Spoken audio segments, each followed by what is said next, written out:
डिब्रूगढ़ में आना हुआ है। गत 4 दिन से मैं असम के प्रवास पे हूँ। इसके पहले जोरहाट में हमने 2 दिन के कार्यक्रम किए हैं और उसके बाद कल से हम डिब्रूगढ़ आए हैं। राष्ट्रीय महिला आयोग का ये काम है कि महिलाओं को संरक्षण मिले, महिलाओं को न्याय मिले और उसी के साथ साथ सम्मानजनक तरीके से वो अपना जीवन भी जिए।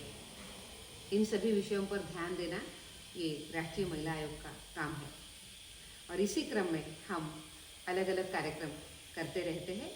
लोगों तक, कम्युनिटी तक जाकर कानून के बारे में अवेयरनेस और महिलाओं के अधिकार के लिए प्रयास हम करते रहते हैं। आज डिब्रूगढ़ में हमारे 2 कार्यक्रम हैं।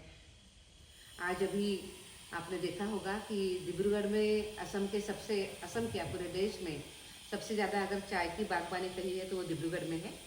इसीलिए हम यहाँ की चाय की बागवानी में काम करने वाली जो महिलाएं हैं उनकी हम चिंता भी करते हैं, उनके वेलफेयर के लिए भी हम हमेशा सोचते हैं। इसके पहले भी राष्ट्रीय महिला आयोग का 2021 में डिब्रूगढ़ में आना हुआ था और तब भी हमने चाय की बागवानी में काम करने वाली जो सभी महिलाएं हैं उन्हीं के साथ हमने परामर्श किया था, बातें करी थी और अनेक चीज़ों को हमने देखा भी था। आज हम फिर से यहाँ पे आए हैं कि उसके बाद हमने जो सुझाव दिए थे उस सुझावों के साथ सभी जो इंस्टीट्यूट्स है इसमें काम करने वाली, चाहे वो चाय बागान के मालिक हो या उसी के साथ साथ गवर्नमेंट की व्यवस्था हो या महिलाओं का फिनेंशियल इंक्लूजन हो, उनकी डिजिटल लिटरेसी हो, इन सब विषयों में कितना काम हुआ है एक बार उसका आकलन करने के लिए हम यहाँ पे आए हैं और आज के समय पे उनके जीवन में क्या बदलाव आया है और आगे चल के हम उनके लिए क्या कर सकते हैं, इस विषय पे सब कुछ बात करने के लिए आज हम यहाँ पे आए हैं।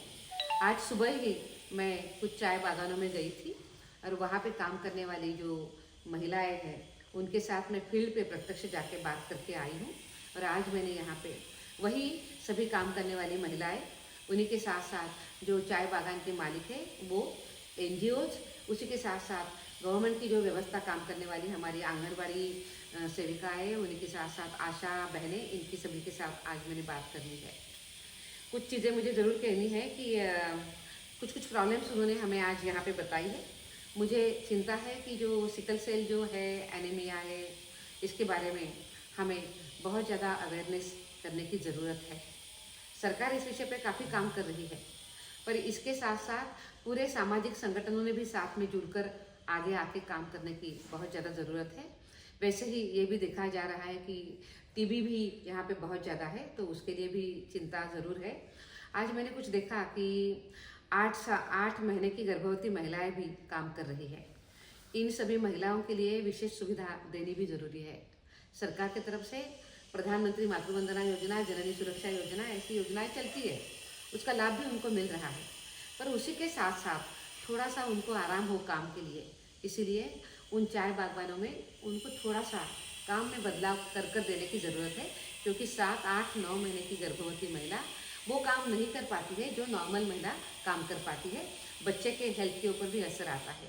तो ऐसे अनेक चीज़ें आज हमने यहाँ पे देखी है और विशेष रूप से मुझे ये भी कहना है कि चाय बागानों में जो महिलाएं क्या पुरुष भी इवन दो सभी के लिए टॉयलेट्स की व्यवस्था होना बहुत ज़रूरी है। मुझे वो व्यवस्था कहाँ दिखाई नहीं दी है।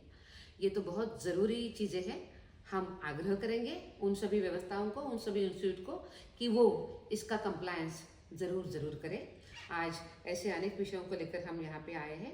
कुछ इश्यूज भी आए हैं, दिव्यांग जो भाई बहन हैं उनके लिए काम करने के विषय यहाँ पे आए हैं और बैंक के साथ भी थोड़ा सा कनेक्टिविटी और ज़्यादा चाहिए। ऐसे अनेक विषय आए हैं। उस विषय पे राष्ट्रीय महिला आयोग ध्यान भी देगा, काम भी करेगा और इन सभी महिलाओं को काफ़ी अच्छे तरीके से राहत मिलेगी, ये भी हम देखेंगे।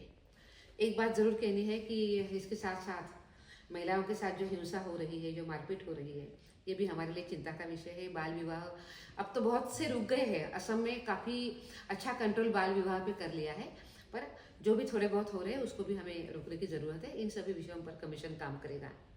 आज एक यहाँ पर एक बहुत अच्छा कार्यक्रम हम यहाँ पे कर रहे हैं। हम आज देख रहे हैं कि हमारे देश में अब पंचायतों में महिलाओं को 50% आरक्षण मिल चुका है और वो सभी चुनी हुई महिला जनप्रतिनिधि अपने गांवों के लिए, अपने वार्डों के लिए काफ़ी अच्छा काम भी कर रही है।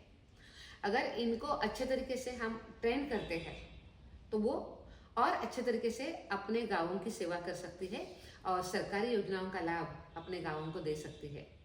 इसीलिए हमने उनके लिए एक कार्यक्रम का आयोजन किया है चुनी हुई महिला जनप्रतिनिधियों के लिए, जिसका नाम है शी द चेंज मेकर। आज शी द चेंज मेकर यहाँ पे कार्यक्रम होगा। यहाँ की सभी चुनी हुई जनप्रतिनिधि वहाँ पे आएगी, तो लोगों की समस्याएं किस तरीके से सुनना है, उनकी अड़चनें क्या है, उसको हम कैसे समझ कर लेंगे। उसी के साथ साथ सरकारी योजनाओं का लाभ गाँवों में हम कैसे दे सकते हैं, कलेक्टर के साथ जाके बात कैसे कर सकते हैं, अपने गाँवों में जो भी बदलाव चाहिए, जो आपको नए नए योजनाओं का लाभ देना है, उसके बारे में कैसे बात कर सकते हैं। जो काम आपने किया है उस कामों को आप सोशल मीडिया पे कैसे रख सकते हैं, पारदर्शिता बनाए हुए आप खुद निर्णय कैसे कर सकते हैं। ऐसे अनेक विषयों पर ये ट्रेनिंग उनका होने वाला है। मुझे कहते हुए बहुत अच्छा लग रहा है कि राष्ट्रीय महिला आयोग का बहुत लंबा अनुभव इस विषय में है। 200 से भी अधिक ज़्यादा कार्यक्रम हम पूरे देश भर में कर चुके हैं। अभी असम में हमने काफ़ी अच्छे तरीके से इस कार्यक्रमों की शुरुआत करी है। इसके पहले हमने नौगांव में किया है, तेजपुर में किया है, अभी जोरहाट में हुआ है, आज यहाँ पे डिब्रूगढ़ में भी हो रहा है। इस तरीके से ये कार्यक्रम भी हो रहे हैं। कल मैंने कलेक्टर्स के साथ और उनके सभी अधिकारियों के साथ महिला केंद्रित जो योजनाएं हैं उसका क्रियान्वयन किस तरीके से हो रहा है और कितने जमीनी स्तर तक इन योजनाओं का लाभ महिलाओं को मिल रहा है, इसके बारे में मैंने जानकारी ली है। यहाँ पे जो हमारे एसपी है उनके साथ, उनके सहकारियों के साथ हमने महिलाओं के बारे में जो भी अपराध होते हैं उसके बारे में मैंने कल यहाँ पे जानकारी ली है। और उसी तरीके से जो सरकारी योजनाओं का लाभ महिलाओं को मिल रहा है तो वो मिलने के बाद उनके जीवन में क्या बदलाव आए हैं, इसको भी आज हमने आज 4 दिन में हमने देखने का प्रयास किया है। मुझे लग रहा है कि असम में इन सभी योजनाओं के लिए महिलाओं का सामाजिक और आर्थिक सक्षमीकरण करने के लिए काफ़ी काम हो रहा है, ये दिख रहा है। मैम वो जो इस